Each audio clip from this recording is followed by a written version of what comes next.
everyone, welcome to our channel Knowledge of. Friends, subscribe to our channel and click the bell icon for the latest update.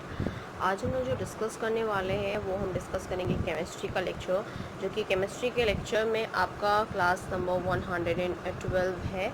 आज हम जो discuss करेंगे 111 questions हम लोग classes कर चुके हैं।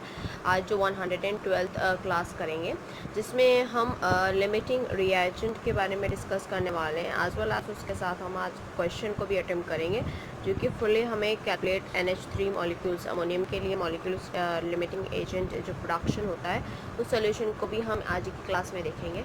फर्स्ट ऑफ ऑल, अगर आप हमारा चैनल फर्स्ट टाइम देख रहे हो या अभी तक आपने हमारे चैनल को सब्सक्राइब नहीं किया है, सो इट्स अ रिक्वेस्ट आप हमारे चैनल को सब्सक्राइब कर लो, सो दैट हम जो भी वीडियोस डालें वो आपके पास सबसे पहले पहुँचे। एंड सेकेंडली, अगर आपको हमारा वीडियो अच्छा लगे तो प्लीज़ हमारे वीडियो को लाइक और शेयर करें, सो दैट ज़्यादा से ज़्यादा लोग के पास वीडियो पहुँचे और ज़्यादा से ज़्यादा लोग इसका यूटिलाइजेशन भी कर सकें।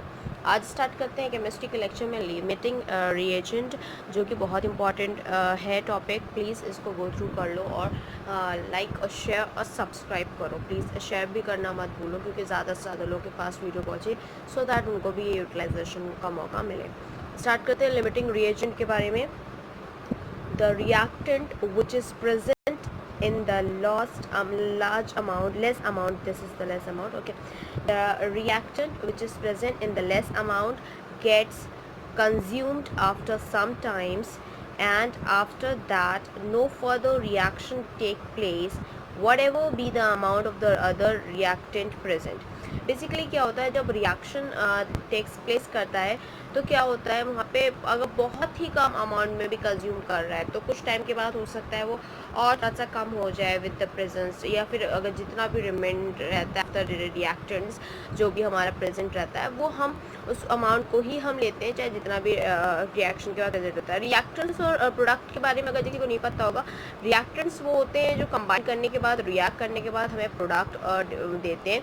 So these are the reactants and these are the products, so that you have to be very clear with this concept. After that, the second point which you have for the limiting reagent is hence the reactant which get consumed, जो कि reactant था अगर वो जो कि consumed हो गया है, limits the amount of the product formed and therefore called limiting reagent. तो basically limit एक दे देता है, that is a limit. Hence the reactant which get consume, जो कि रिएक्टेंट कंज्यूम हो जाता है, वो एक लिमिट कर देता है प्रोडक्ट के लिए। तो रिएक्टेंट कंज्यूम होने की वजह से प्रोडक्ट लिमिटेड हो जाता है, इसी को ही हम लिमिटिंग रिएजेंट कहते हैं। आज हम लिमिटिंग रिएजेंट पे ही एक क्वेश्चन भी करने वाले हैं, so we have to go through with that. Starting a question. So the question you have is 50 kg, that is 50 kilogram of N2 that is present in the gas form, and 10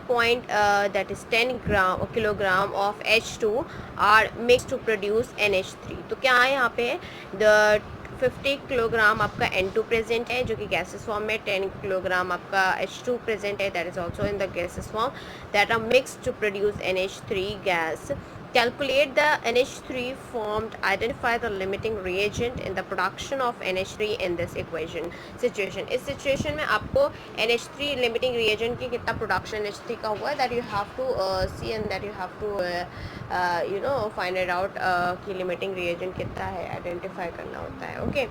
Then after that, for the solution, you can say that a balanced equation for the above reaction in the written as follows. The calculation of the moles is N2, जैसा कि N बोला गया है, यहाँ पे N2 react किया गया है किसके साथ, H2 के साथ रिएक्ट किया गया है with the presence of gas, ये फॉर्म करते हैं 2NH3.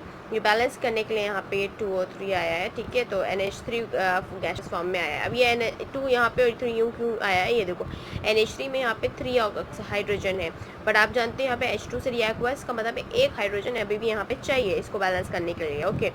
N2 में यहाँ पे देखो N2 है, यहाँ पे एक N है, तो इसलिए मैंने यहाँ पे 2 मल्टीप्लाई किया. जब यहाँ पे 2N को बैलेंस किया तो यहाँ पे 2 3 6 हो गया हाइड्रोजन. अब यहाँ पे तो 2 ही था, इसलिए 3 मल्टीप्लाई किया कि ये दोनों बैलेंस हो जाए. इट मीन्स 6 रिएक्टेंट में भी 6 हाइड्रोजन है और प्रोडक्ट में भी 6 हाइड्रोजन है. यहाँ पे 2 नाइट्रोजन है एंड प्रोडक्ट में भी जो आपका है वो 2 नाइट्रोजन है. That what we had done with in this equation. Okay. जिसको नहीं आता है प्लीज़ वो चेक इट आउट कर लो कि आपको पता चले बैलेंसिंग की तरह से की जाती है. ओके. बोलोगे तो मैं बैलेंसिंग भी करवा दूँगी कि किस तरह से बैलेंसिंग को किया जाता है. एंड मोल्स ऑफ N2 जो कि मोल्स ऑफ N2 जो कि N2 यहाँ पे रिएक्ट हुआ था, रिएक्टेंट है, these two are the reactants and this is the product. Okay, so these are the product and this is the reactant that you have to very careful about that. 50 kg that is N2 जो कि हमें already दिया था question में, multiply by 1000 gram of N2 upon 1 kg by N2 into 1 mole of N2 28.0 gram of N2. तो जो हमने इसके लिए मॉलिक्यूल्स इसलिए लिए हैं क्योंकि ऑब्वियसली बात है हमारे पास 50 kg है, तो kg को हमें कन्वर्ट करना है टू द मोल्स, तो इस वजह से कन्वर्जन करने के लिए 1000 ग्राम ऑफ N2 और 1 kg जो कि जस्ट सिमिलर इक्वल है. 1 मोल ऑफ N2 की बात करते हैं तो 28.0 ग्राम N2 आएगा. When we solve this, then what we get is 17.86 into 10 to the power 3 moles.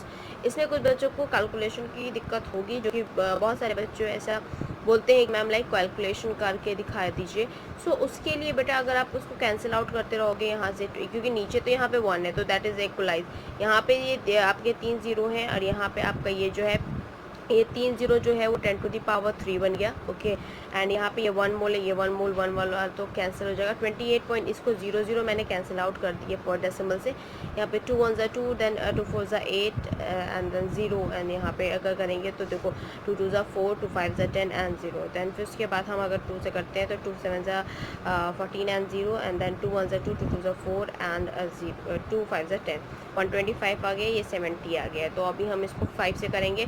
5 1 5 and then 5 4 20, and here if you take 5 2 10 and then 5 3 15, sorry 25 है, 5 5 25, so 25 and 14 आ गया. इसको जब हम डिवाइड एट लास्ट करेंगे then we get is 17.86 into and then 10 to the power 3 moles. तो मैंने already आपको बता दिया किस तरह से आया है.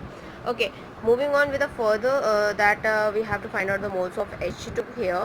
So moles of H2, for this a case of moles of H2, here you have to see that 10 kilogram of H2 जो कि हमें क्वेश्चन में गिवन था into 1000 ग्राम ऑफ H2 जो कि मैंने यहाँ पे N2 लिया था अपॉन 1 kg ऑफ H2 जो कि मैंने यहाँ पे भी लिया था N2 की प्रेजेंस में.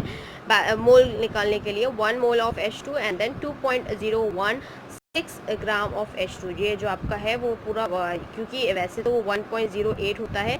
ओके, मैं आपको हाइड्रोजन का मैंने बताया था 0.8 होता है, बट यहाँ पे ये 2.0 क्योंकि 2 मोल्स आपके 2 मॉलिक्यूल्स हैं यहाँ पे हाइड्रोजन के, इसलिए वो डायरेक्टली 2 मल्टीप्लाई हुआ है. ठीक है, जब 2 मल्टीप्लाई करोगे तो automatically you will get this.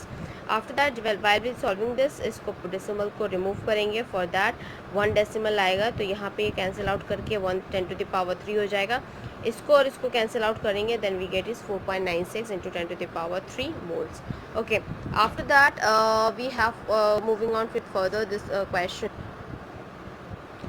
According to the above equation, 1 mole of N2 that is in the gas presence requires the 3 mole of H2 gas for the reaction, hence the 17.86 into 10 to the power 2 mole of nitrogen N2, and the molecules of H2 required would be, जो कि हमने already last अभी पहले निकाला है, 17.86 into 10 to the power 3 moles of nitrogen N2, that is multiplied by 3 moles of H2 in the gaseous form and the 1 mole of N2 in the gaseous form. When we solve this whole, जैसे कि यहाँ पे आप जानते हो कि ये 1 ही है तो that is not considered about, but यहाँ पे 10 to the power 3 है तो 10 to the power 3 ऐसे ही आ गया. अब 17.86 को मल्टीप्लाई करेंगे 3 से. Okay, then we get your this answer. Okay, इसके हिसाब से अगर हम करते जाएंगे तो then we getting this. So please इसको मल्टीप्लाई करो 3 से and then you get this answer. क्या जिन बच्चों को लगता है कि कहाँ से आया आंसर, तो उसके लिए मैं बता रही हूँ. ठीक है, moving on with the next point.